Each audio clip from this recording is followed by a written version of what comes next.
So welcome to Sunday morning. I believe it's October 4th? Yes. 4th? The final day of our retreat and conference. Conference was yesterday, for those of you who attended. We have a panel discussion this morning. One thing I like about these robes is they have sleeve pockets. One of the few things I like about these robes is they have sleeve pockets. They can carry a lot of stuff in here. And comes in handy. That's about the only handy thing about the robes. I've got my crib notes here. I'm going to go rather fast, and I would like to ask the timekeeper to strike the bell at exactly 11, which will be in 2 minutes.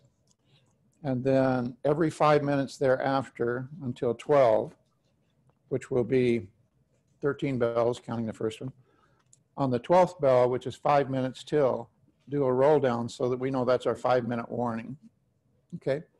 Then anybody who wants to stay beyond that and discuss beyond that 1 hour time limit, you're welcome to. But because we have a panel this morning, we have the 5 people plus myself. We want to observe the etiquette a little more tightly that is typically used online, which is we take turns. We raise our hands. The panelists will not have to raise their hands. I will be calling on them by name. At the end, when we do questions and answers, I am watching the screen, so I will be calling on you to, those of you who want to ask a question, and we will go through it in a rather orderly fashion, as you will see, in order to allow all 5 panelists to have a couple of chances to comment today, and to allow for the questions and answers to be taken also in an orderly fashion. So with that said, I wanted to begin with some acknowledgements. This is a little bit like writing acknowledgements for a book. You're terrified that you're going to forget somebody and leave somebody out, and then you start getting those ugly tweets. But on the STO board, we heard through this week, Zinku, Sangha, and Teshin, which I said we heard their names over and over again simply because they're doing so much, and without which no STO would exist today. And you would be fortunate to apprentice either in an administration capacity or in a Dharma capacity with any of those 3, Zinku, Sangha, or Teshin. So we encourage you to contact them directly and say, you know, I think I would like to work with you for 2021 or something like that. And then we have our hosts, Fusats, Kosets, and Kushin, all who are turning out to be organizational geniuses. And again, you would be fortunate to be their mentee on a committee or working with them. So please do volunteer for that. It's our mentor training program, as we said, like an apprenticeship. And I wanted to comment that in terms of the board of directors, that the administration and funding, or sausage making, as we sometimes refer to it, is really the highest service to the Sangha. This is why we encourage only senior people to take it on after they've been around for some time, and we're confident of their practice, the sincerity of their practice. But as an apprentice, you can apprentice to them as a more junior member. Remember, even Dogen complained about fundraising for building his monastery. So this is a known issue.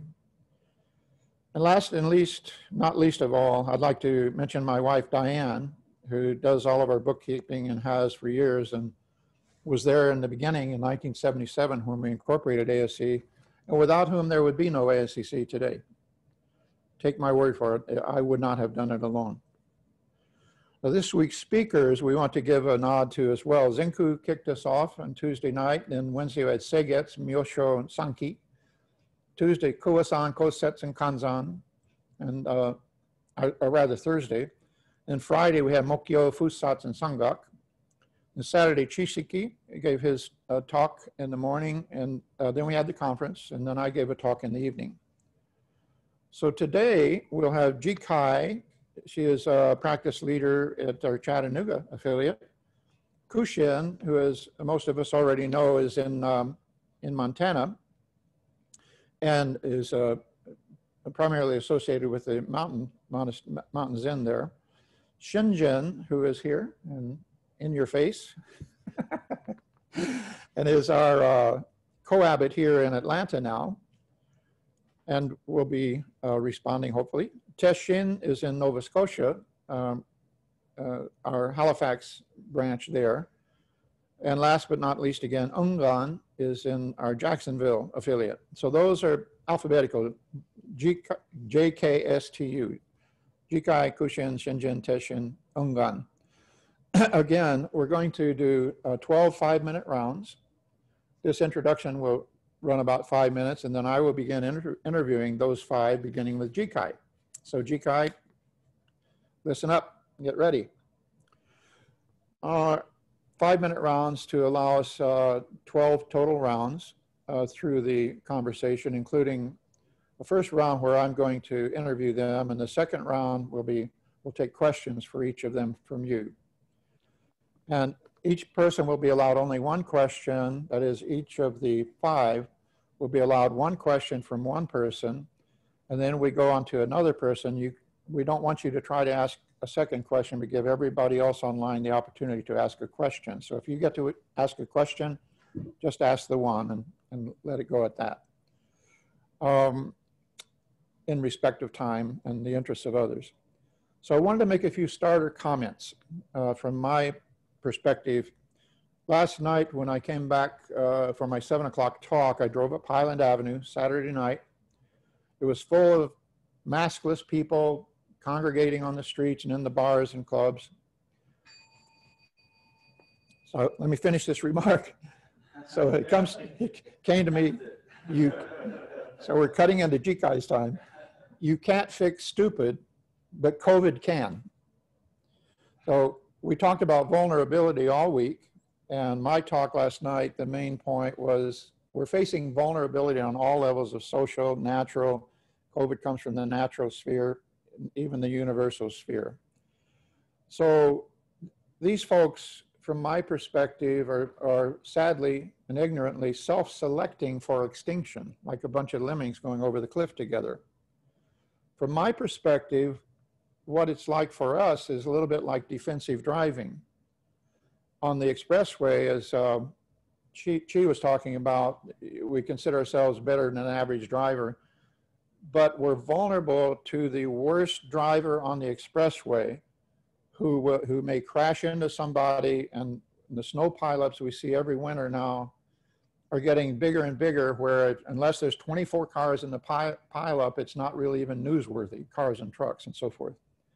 So every driver on the expressway is like a cell in your bloodstream. The worst drivers can cause a clot, and then all of the other cells in the bloodstream are subject to that clot. But all in all, I'm very bullish on Zen and what Zen can do to help this situation that we find ourselves in. Because in Zen, I'm keying off of Chi here, we're better than the average bear in terms of hibernating. That is, stepping back from, reconsidering, coming out when the time is right, and so forth. And most of what we see happening, in Buddhism at least, we attribute to ignorance, a kind of fundamental ignorance. So with that, Jikai, I want you to start out by just saying, making your initial comments and your perspective on what's happened this week, and go beyond the 5 minutes a little bit. We'll stretch it at the end a little bit. Okay, thank you, Hojo. Can everyone hear me okay? You may be on mute. Can you hear me? Okay. Fusats? We can hear you. Am I coming through? Okay, thank you, Randy. Okay. Well, I really love that this conference was available virtually. I'm just so blown away by you and Fusats and everyone who pulled this together. So finally, something good came out of COVID. The ability to be together virtually through this online format, just creating and inventing new ways to connect. It's been wonderful. So I'm sitting here at home, my daughter's out there, my puppies out there, and I'm here with all of you. So it's still practice, and it's just as real as being in Atlanta, although I miss coming to Atlanta in person. But it's taken me, gosh, when did this whole thing hit America? Or we realized it hit 6 months ago. I was sent home from work. I practice as a psychotherapist with a group of physicians, and everything shut down. So I had to reinvent. And finally, I have a thriving practice all through telemedicine. My spiritual practice is now up and running again through events like this. But in the beginning, just speaking for myself, I was just as bad as the people not wearing masks. I was angry, I was judgmental, I was fearful. It was like everything I've been practicing for the last 20 years was up in my face. And I thought, well, what good is my Zazen now? Well, it's definitely easier for me to sit when things are smooth and even keel. It's hard to sit with difficult feelings and frustrations. And it's one thing for me to be fearful for myself, but this was affecting my children. For example, my daughter's competitive dance team decided to go ahead and go to nationals in Orlando, right at the peak. It was insane. And the owner of the studio basically threatened the girls and the families they would be off the team if they chose not to go. And that was a very difficult time. I will tell you the end. We did go and we wore our masks, even though many did not, and survived it. But boy, that was tough. So I would say that for me personally, the COVID situation has just brought my practice full circle. And Hojo Sensei has helped me with this over the years. He's talked about practice sort of being like a plateau for a while, and then it jumps, and then another plateau, and then it jumps again. So I guess in a way I was sort of plateauing, going to our Zendo on Sundays, and I see Vanna and David on the call. Hello. You know, we would show up in our nice little group, and we all knew each other, and do our thing from 12 to 2 and go home and go on our ways. Plateau. But this last 6 months has been boom. So I'll just continue to try to practice through it, watch myself instead of judging others so much, and try to model for my children, my inner circle. And I'm really grateful to the Dharma talks we've had with Hojo Sensei, and shout out to Shikiko Arthur Stovall in Switzerland. Just some of the processing of this in our own Chattanooga Sangha has really been helpful to me. So thank you, Gasha. So I think this will work more smoothly if we take a question for Jikai at this point, and I'm not sure I'll be able to see the whole grid from here. So I'll ask Fusatsu to take the first hand that goes up, and we'll limit it to one. Only one person will be able to ask a question, and the answer will be confined to 5 minutes.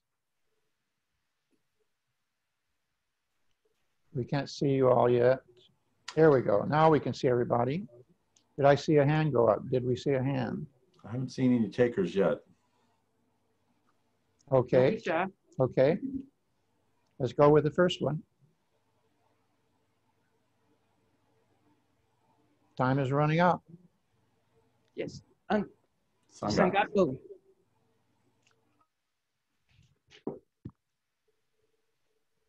Thank you. Terry, good to see you. Best wishes to you and the Chattanooga Sangha. I remember several months ago, we had a conversation about what you intended to do, what you were going to do with COVID when on one of our practice leaders forums, and you were talking about options and alternatives, and you're far beyond that now, having made choices. I'd just like to ask you about choice making. How has choice making been influenced by your shifting of your plateau? How has your practice really helped with decision making? I've decided I'm moving to Boston with you. No, I'm just kidding. Just kidding. Choice making has really opened up. I have realized that I got so constricted and narrow with this is the only way. 12 to 2. Well, we used to meet 12 to 2 in the beginning. And when Hojo and I and Arthur first founded Chattanooga, the reason that we did that was so that people could still go to their temples and churches and yoga groups, whatever they wanted to do in the morning, and still come and sit. That Soto Zen did not have to be separate, and it could be inclusive. So now it's 2 to 4, but I got very focused in this rigid, it has to be this time in this place. And I think the choice making has really opened up. And I am very much a keep it the same way type of person. I like my schedule. I like my routine. I don't even like it if a lamp is moved in the living room.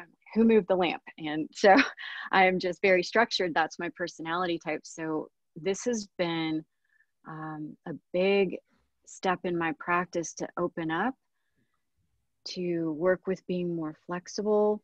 And it hasn't come easily. I've basically been pushed by my Sangha, and they continue to push me.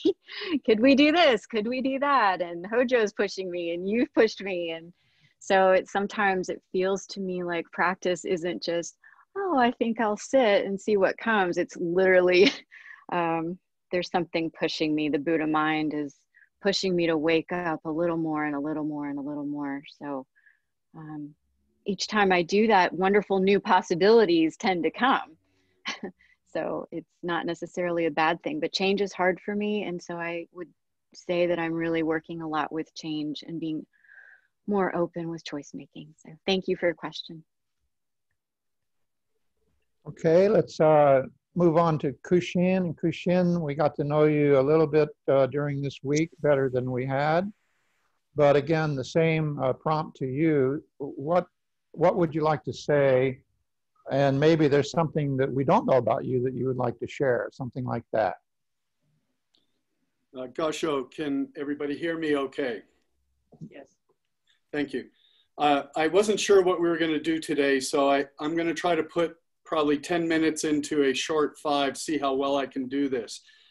Before the conference, I knew I wanted to speak to taking refuge at this panel discussion. But I wanted our time together over the week to inform what that would mean to me and direct me to discover, if you will, the meaning of the Tathagata's truth. So quickly, first, I wanted to understand refuge. So when the pandemic hit, I was in a refuge with my calligraphy teacher, Kazuaki Tanahashi in California, and there were 20 of us from all over the world suddenly in a bubble we never knew we had to be in. So I first looked to his book, Zen Chants, 35 Essential Texts and Commentary, and I looked up what does refuge mean? And Sensei says, refuge is understood as the name, of course, in Japanese is Namu. And it means taking refuge in, taking refuge in. And as we speak to it in our morning services, taking refuge, and in the evening in the Tisarana, the Japanese word is kai. I believe that's the correct translation, kai. And it means return and depend upon, return and depend upon.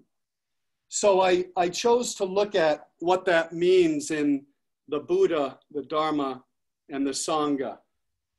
In the I Take Refuge in Buddha, I'm turning to our founding teacher, Reverend Sengaku Soyo Matsuoka Roshi, in the Kaiosaka, on a talk he gave back in 1964, September 1st, Study the Self. He opened by quoting Dogen. To study Buddhism is to study the self. To study the self is to forget the self. To forget the self is to be enlightened by all things. To be enlightened by all things is to be free from attachments to the body and mind of oneself and other selves. And he goes on later to say, and this is where I pick up my Buddha teaching, he says, life is short and no one knows what the next moment will bring. Make full use of the present moment. Cultivate your mind while you have the opportunity and gain treasures of wisdom. Your life will only be what you make it. It will be worth the effort. And so I chose as a representation of that for the Buddha, taking refuge in the Buddha, a piece of my calligraphy, which is the character for emptiness. And then I take refuge in the Dharma. And for that, I turned to the edited edition by Florence Kaplow and Susan Moon of The Hidden Lamp, Stories from 25 Centuries of Awakened Women. And I'll read a short passage from that. And this was from Upalavana, who was a disciple of the Buddha. And quickly, she says, the merit of receiving the precepts makes awakening possible. But if you never receive the precepts and do unwholesome things, you will never attain the way. And the modern response to that is given by a woman, Thupten Chodron, who is a disciple of the Dalai Lama. And what she says in response to our earlier speaker is, what held me steady in the Dharma, despite the waves of my emotions and preconceptions, was the knowledge that my mind is the creator of my happiness and suffering. There was nothing else to do but practice the Dharma, to transform my mind. And so for that, my representation in one of my calligraphy pieces was practice the way. Practice the way. And finally, I take refuge in the Sangha. And all of you have gloriously allowed me to understand the true meaning of taking refuge in the Sangha over this week.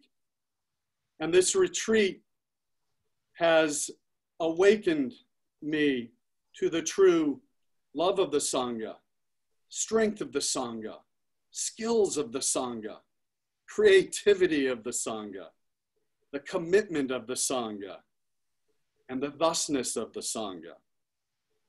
And as Sangaku Sensei reminded us in his talk, as the Buddha was near death and Ananda asked, how important is the Sangha? The Buddha replied, it is everything. And so I return to the Sangha, and I depend on the Sangha. And for my representation of that, I chose a calligraphy of the Enzo, and I title it, In One Breath, Full Awakening. And so I will stop there and thank my ancestors, my teachers, and my Sangha for awakening the true Dharma I. So we're raffling off one question for Kushan, only one. That's a hard one. We see a hand.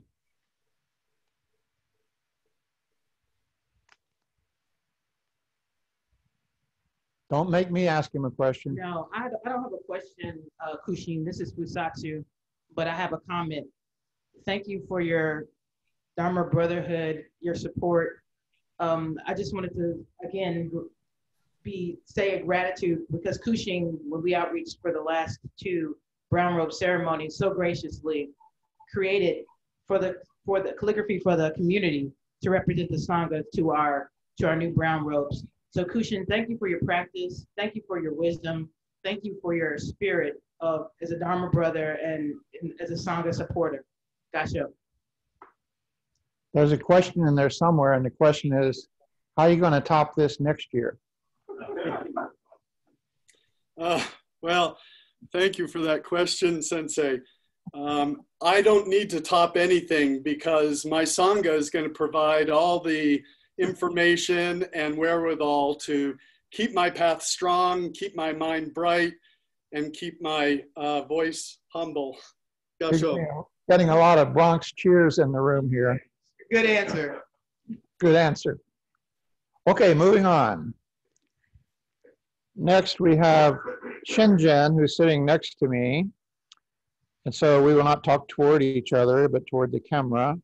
Same question, Shinjen, just what's top of mind for you now following this week and what you would like to say to the Sangha who is observing? Well, obviously the big news stories of the last couple of weeks have all been coronavirus related.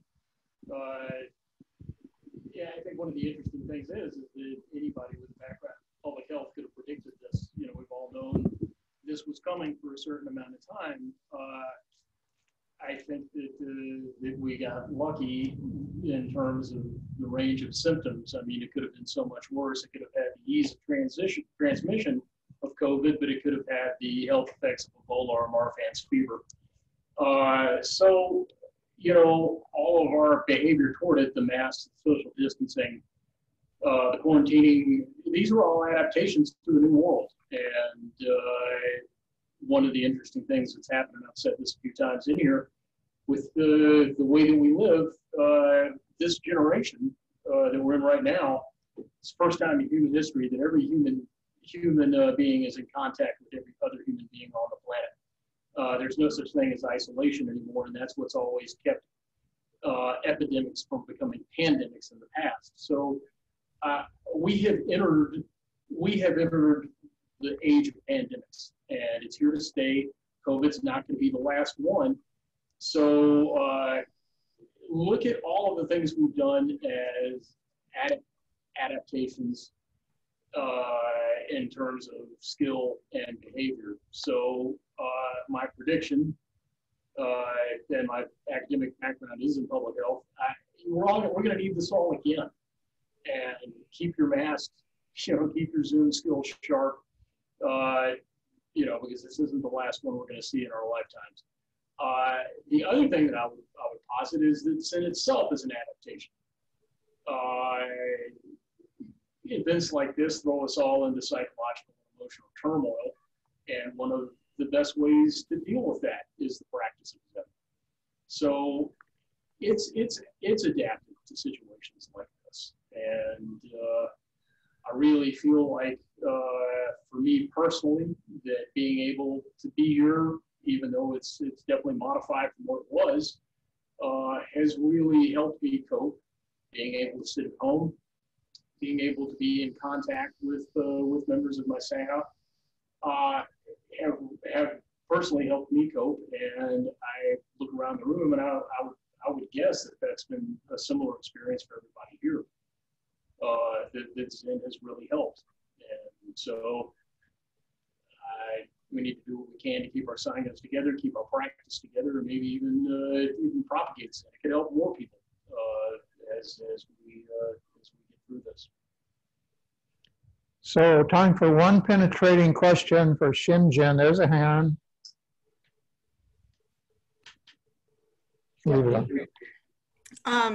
I appreciated what you were saying about the pandemic and how predictable it was and how avoidable, and our need to adapt for this new era and this new generation. And I see an analogy in what you said with another predictable and avoidable catastrophe, which is the extinction of this Sangha, because where are the rest of the people? Where are the people in my generation and the people of color? Because eventually there's not going to be anyone left. So just as we've had to adapt our Zen into this online age during the pandemic, how can we adapt our Zen so that it doesn't end when the people on this call end? Well, I'm not sure that I see the oncoming extinction the way that you do. I look around this room and, we're not racially homogenous and we're not all the same age. I mean, we've got a couple of older guys, we've got several younger guys. The generation behind me is really well represented in this room. I don't fear the extinction of it. I think that we're at an interesting time in Zen's history. As Matsuoka said, he considered Zen dead in Japan and America was its future. And I think that there's enough gateways to the Dharma in our culture that I don't think we need to worry about extinction. I think we need to keep our practice up as an example. But every given day, there's going to be a 15-year-old kid that picks up a copy of On the Road and sees the Dharma mentioned in there and is going to get a hook put in. Or he's going to read Ginsberg's How. Or Brad Warner.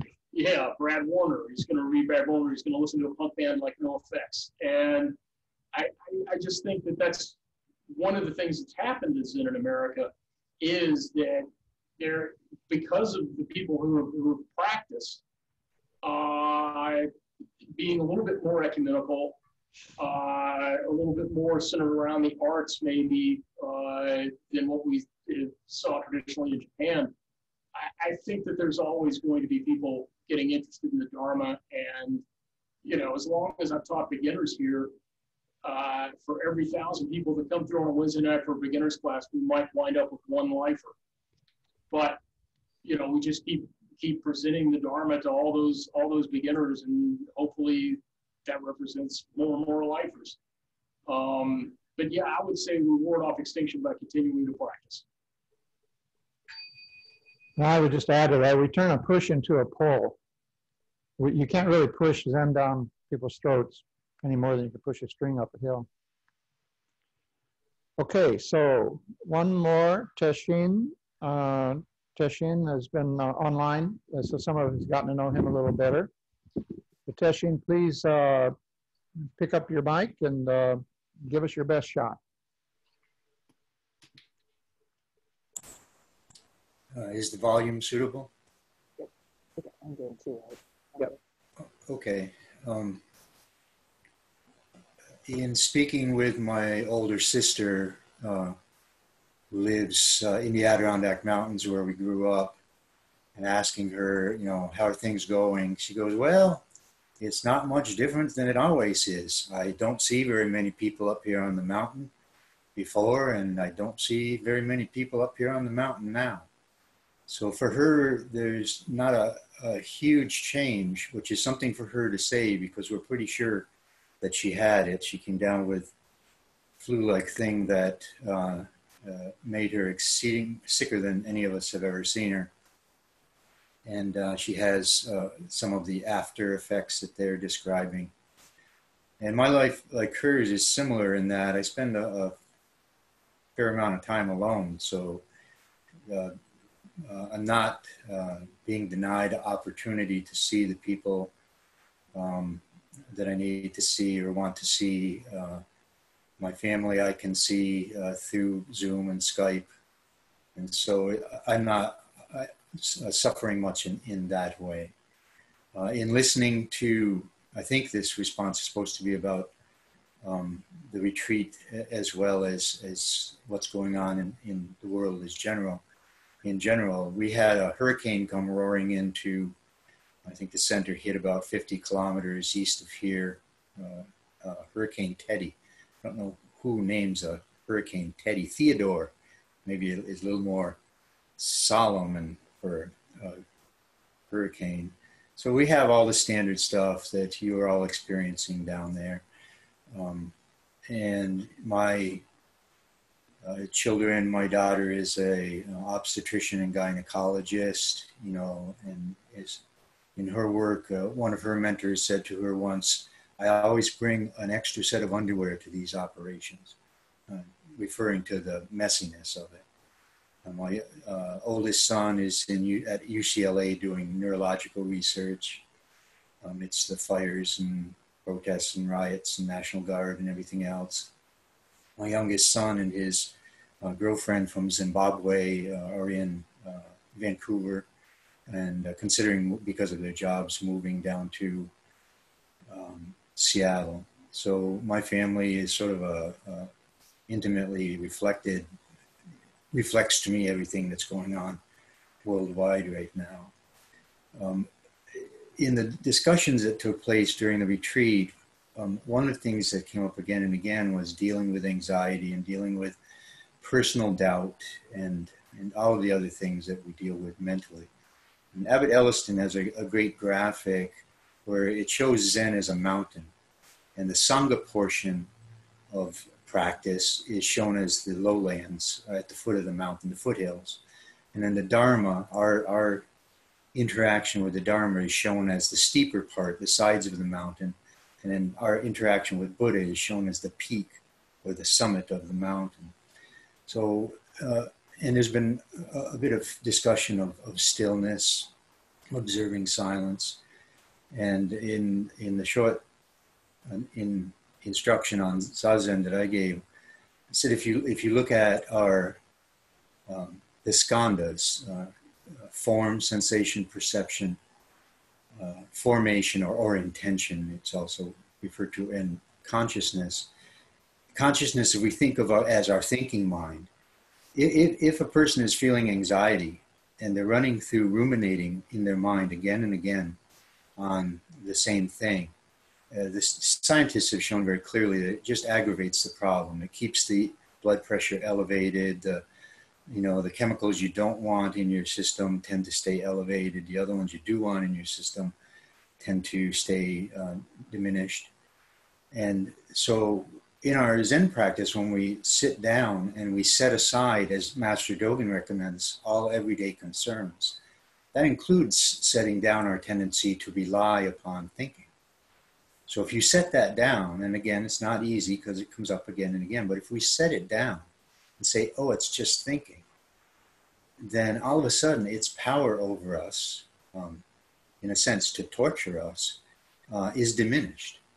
Just like if a person is suffering from insomnia, if they put their attention on the sound of the breeze outside the window or, the fan or the furnace, whatever ambient sound there is, then the thinking mind, if we think of that as one of those six senses, has less control, only half as much power, because now half of our attention is on our sense of hearing.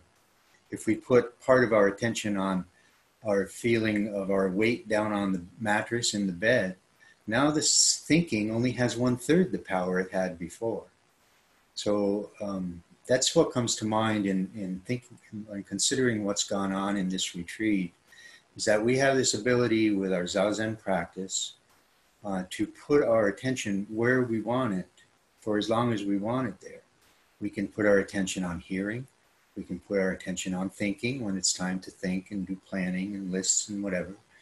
And so rather than seeing thinking as wrong, I would encourage us all to see it like we would see a hammer. If we've been using a hammer to try to put in a screw, eventually, if we're attentive enough, we notice it's not working very well. So we use a screwdriver and that works much better. At that point, we don't vilify the hammer or say, this hammer is bad. We just realize that it has limitations, the same as our thinking part of our mind. Okay, so a question for Teshin, up for grabs.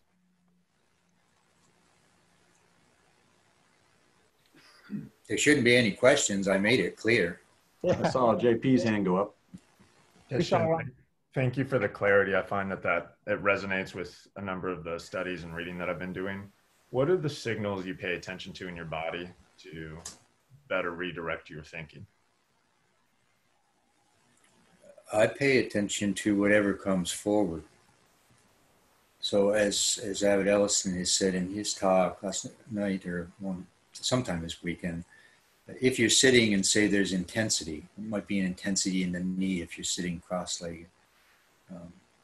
than to simply let that come forward and just watch what happens. What I've observed is that often the mind will shift into overdrive as an escape mechanism to get away from the intensity that's arising in the knee.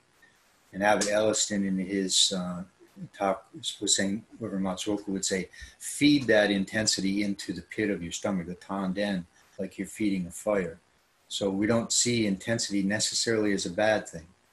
Again, Zen is not self-mortification. Buddha tried that and it didn't work. So when things become such that you need a break, we give ourselves a break. If we're sitting Zazen and you have to, use the bathroom, it's okay to get up and go use the bathroom rather than sit there in pain. That's not what we're after here. So I would say we pay attention to whatever comes forward. And often the mind seems to focus on one thing or the other, or zero in on one sense, like say the sense of touch, if it's an ache in the knee.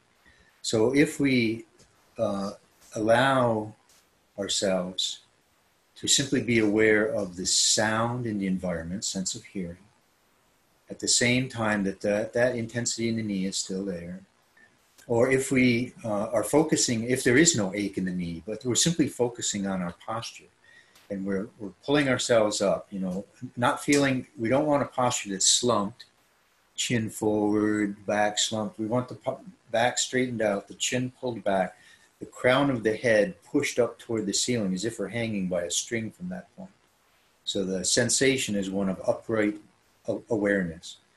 And often if people have trouble with sleepiness, if you sit full lotus, the sleepiness I've observed tends to dissipate because the intensity is increased somewhat because of the posture. So we pay attention to what comes forward and set down our habitual need to label it as good or bad, harmful or helpful.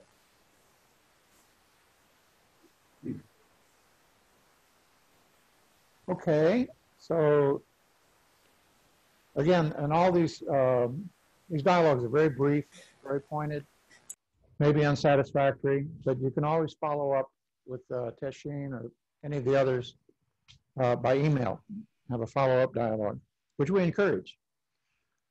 Last but not least, Ungan, please, again, same approach, sort of unload on us. We'll see. Fire a question. Thank you, Hojo. When I agreed to be on this panel, I've been on several in my life, and there's always a topic. So, of course, I asked Hojo, I said, what's the topic of this panel discussion going to be? And in typical Zen fashion, he said, well, you don't have to worry about that. I'm going to moderate it, so I'll take care of that. So I'm pretty well unprepared to talk about anything. But good. Thank you for letting me go last. At least gave me a few minutes to put a few notes together. With all this turmoil, well, first of all, thank everybody for the effort they put into making this week a reality. Unfortunately, I had some things down here in Florida I had to take care of and was not able to participate as much as I would have liked. Again, thank everybody for their effort. All this turmoil going on in life, the COVID, this crazy election going on, the Black Lives Matter and all this other stuff, I think we all really need to remind ourselves of the good old Buddhist middle path. There are extremes of everything, but somewhere in the middle is somewhere in this broad spectrum, there's something closer to the truth than these extremes. I particularly appreciated hearing Brian Price talk about our perceptions, how we turn things into good guys versus bad guys. And it's just so easy to do. I also particularly appreciated Unchen Dan Jocelyn's comments on Sangha.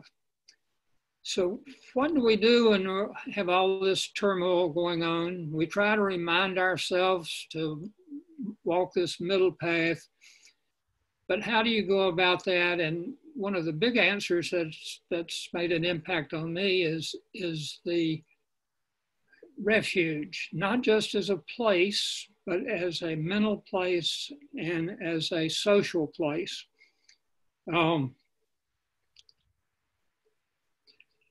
My other recommendation would be to avoid television, newspapers, and other news media as much as you can. If you watch that stuff daily, you're just going to get a dose of the worst things going on in the world, the most extreme examples, and it's not the truth. It's nowhere near the middle path. And my final comment, I'm going to make this very short, is a rather crude example, but trying to find the truth and something good in our media today is like looking for a pearl in a bucket of crap, or many pearls. You may reach around in there and find the pearls, but when you bring your arm out, you're still going to have crap all over it. So avoid it. Okay, so we have time for a question or comment. One hand going up. We don't see you. There's one. I see Stuart.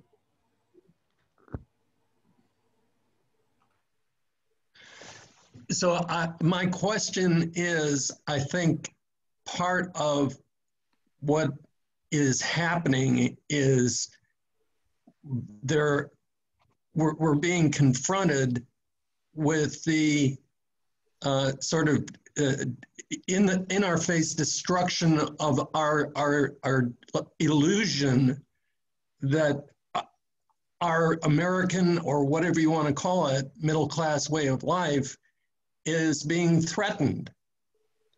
That so much of the social friction, what are your thoughts? Is this something that reflects our inability to actually see the impermanence of everything, including our social conditions, our interactions, everything that it's like, don't ask me to wear a mask, because then I'm confronted with the fact that that's threatening my way of life. I do not want to give up my illusions of this life is permanent. What I want is permanent. Just some of your thoughts. I agree with you 100%, I guess. That's, I have a next door neighbor who is a retired FBI agent, very, very conservative. So I come in contact with him daily. And when I do, I agree with about everything he says. I've got a neighbor behind me that is about as left-wing nut as you would ever want to meet. And when I'm around him, I said, oh yes, you're absolutely right. So somewhere in between there, both of them are living in a world of illusions. You know, we're not a bunch of American hating liberals. I've really appreciated Brian's examples he used, that the Democrats think the Republicans are all white supremacists, and the Republicans think the Democrats all hate America. It's crazy. It's just pure illusion. And some way they need to find a pillow to sit on to let all this stuff settle down and to try to see the world for what it really is, not what they've either heard from the media or from my neighbors. Well, thank you all for the commentary. We have some time left. I think we have time to open it up to the floor. Again, those who have already spoken, please allow somebody else to speak. And first we'll survey the room here, see if anybody here would like to make a comment. We have enough time for 2 or 3 comments. We've got one over here. 12? I've got 15 or 14. Yeah, I wanted to circle back to the young lady. Can we hear him? Yeah. Can't hear. Hold on, let me turn it up.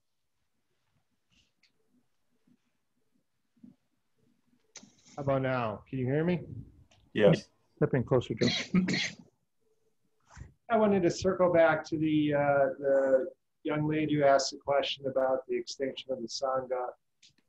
I was a resident here for over a year, and we did discuss kind of some of these issues that you brought up, some gender disparity in the Sangha, the age of most of the practitioners, the lack of householders, and people with kids, which you see in other places of worship quite a bit. And it brings a lot of life and joy to the worship. We did try a number of different things, and some seemed to work for a while and then petered out. But I wondered what your ideas were on that. And my question is, what would you like to see to make that a reality? Thank you. Could we ask that you identify yourself? Joseph Kelly, Kunin. Kunin. Sensei, should I respond to that, or would you rather I not? No, I'd rather you do, but please identify yourself. Okay, my name is Emily Basil. I've been participating in the Sangha for about 2.5 months, but been, studying Zen on my own for several years now. I have a lot of ideas for what we can do, specifically to reach people in my generation and the people that I consider my peers. I have a background in fundraising and marketing, specializing in asking for money from millennials. I'm currently a 3rd-year law student at Emory Law. I'm about to move into the joint JD and Masters of Divinity program. So my intention is to spend the next 2.5 years of my life working full-time on this problem. And then after that, working full-time on this problem for the rest of my life. I also have access to grant funding that I think I will be very competitive for, that will give me $20,000 over the next 2 years to work on this problem. So I have heard over and over, our problem with propagating Zen is that we don't have the bandwidth and we don't have the money. I am here to say, I have solved both of those problems. What's our 3rd problem? What do we need to do to get this done?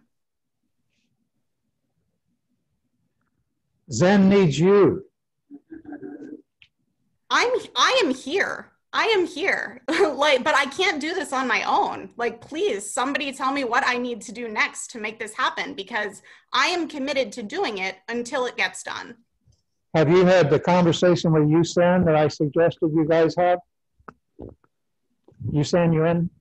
Yeah, I've been, emailing and sending out questions to everyone. I mean, like I said, I'm new here. I don't know what questions to ask. I don't know the appropriate way to ask the questions. I don't know who to ask to get instructions on the appropriate way to ask my questions. So all I can do is say that I am here and I am willing to give all of the help and more that I can, but I've kind of hit a roadblock and I don't know how much farther I can move forward on my own.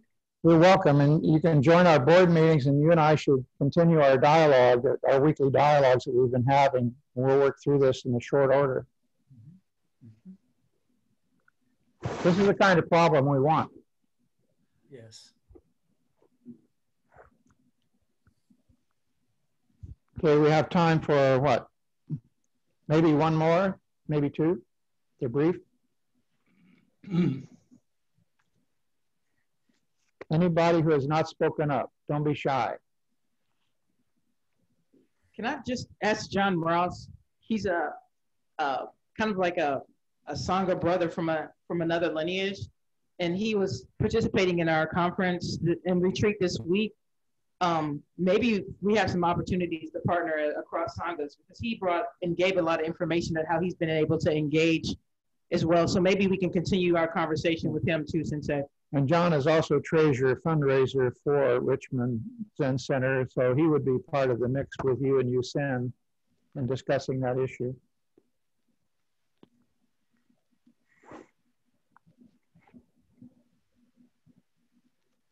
I think you're on mute, John. Yeah, I'm unmuted. I'm sorry, Sensei. I didn't hear all of it. I stepped away for a second. I stepped back. And when I stepped back, I just heard my name being mentioned. So could you? Emily is an experienced fundraiser, particularly with emphasis on millennials, and in this category, raising funds for 501c3s, which you and Yusen also are. It's really make a very powerful triumvirate. What's the female for triumvirate? I don't know what it is in Latin. Or the non-gendered version of triumvirate. Yeah, just a few comments in regard to fundraising. I recently attended a several day, well, it wasn't a several, well, it was a several day, but about 3 hours each day seminar from a gentleman called Thomas Bruner. And he is a really well-known fundraiser. He's a Zen practitioner for years. And he talked very aggressively about how we need to be able to look at fundraising as something that is actually, as a fundraiser, that's dana in itself and giving yourself to fundraising. But Buddhists or Zen practitioners, particularly now, are facing so many challenges.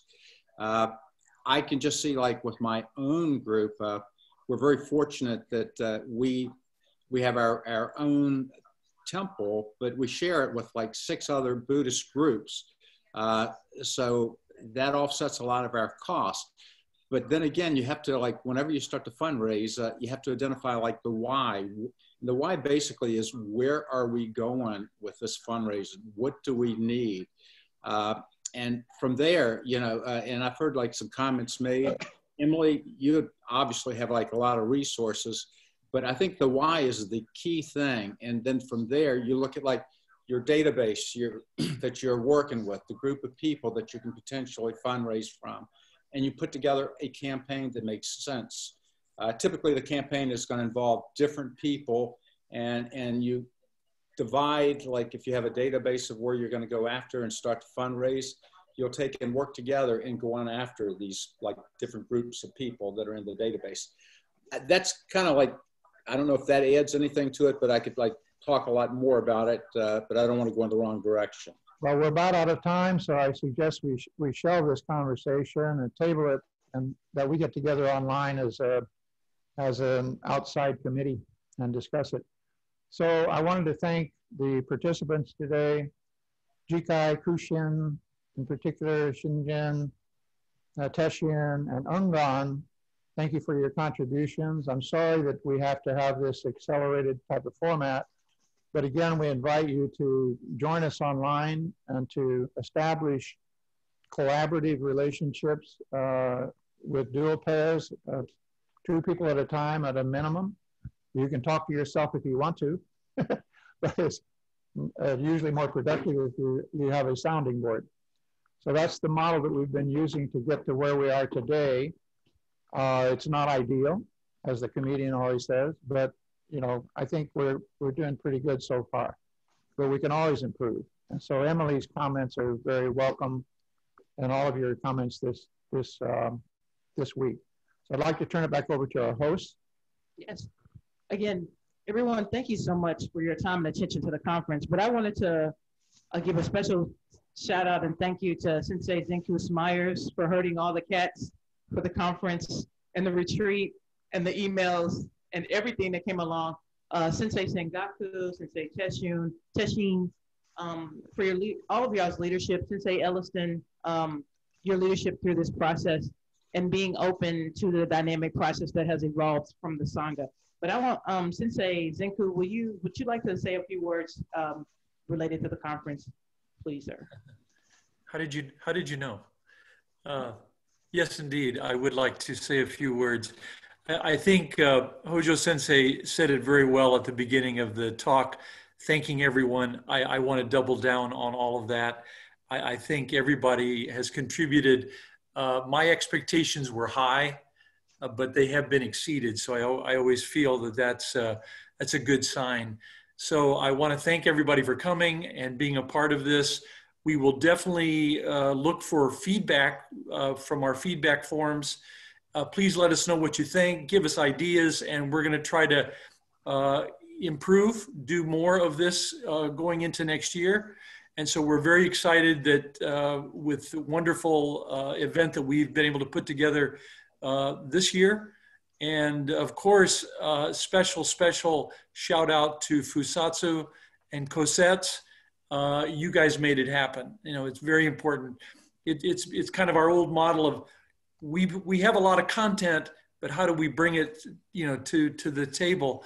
And you really definitely brought it to everybody.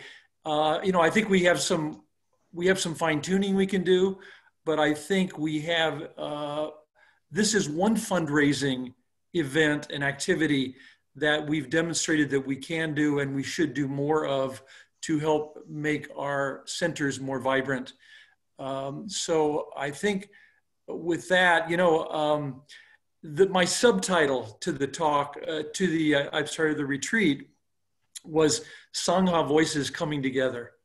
And so I really feel like that really is the heart of what we've done this week. We've brought voices together. We brought our intentions together. You know, we brought our hearts together. And I think we've strengthened our Sangha tremendously. At least I feel it. And I think it's something for us to share with our communities, whatever that community might look like, and take out into the world. And let's keep nurturing this for the benefit of all. Thank you, Sensei. And a big gasho to everyone that was involved, and even participants. We couldn't have done this without you. Thank you so very much. We're going to be, again, as Sensei Zenku said, please fill out our survey. We want that data, we want that information, and to be able to service and continue to provide services that you found valuable.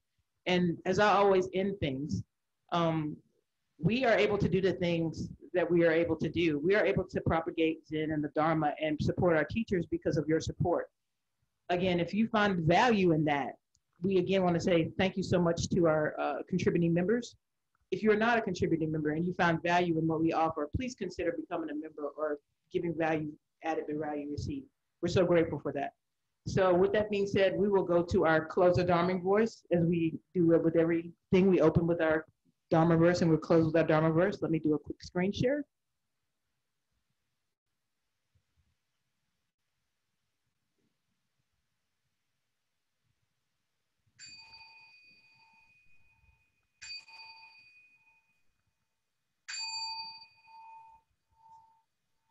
Beings are numberless.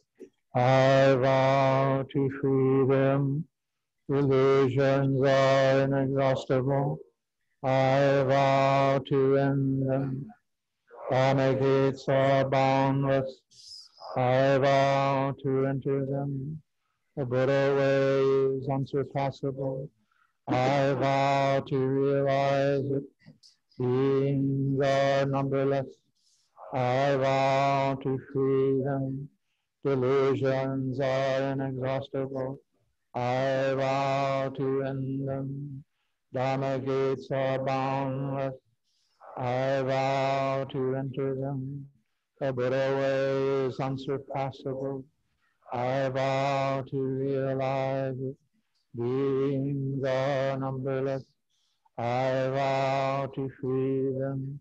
Delusions are inexhaustible. I vow to end them. Dharma gates are boundless. I vow to enter them. The Buddha way is unsurpassable. I vow to realize it. Gasho and good day. Have a great week. Thank you. Gasho, everyone. Thank you. Gasho, everyone. Gasho. Thank you. Thank Gasho. you. Gasho.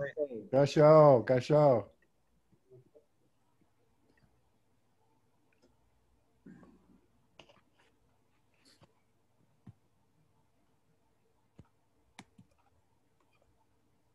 Zinku, I Yes. sent you a chat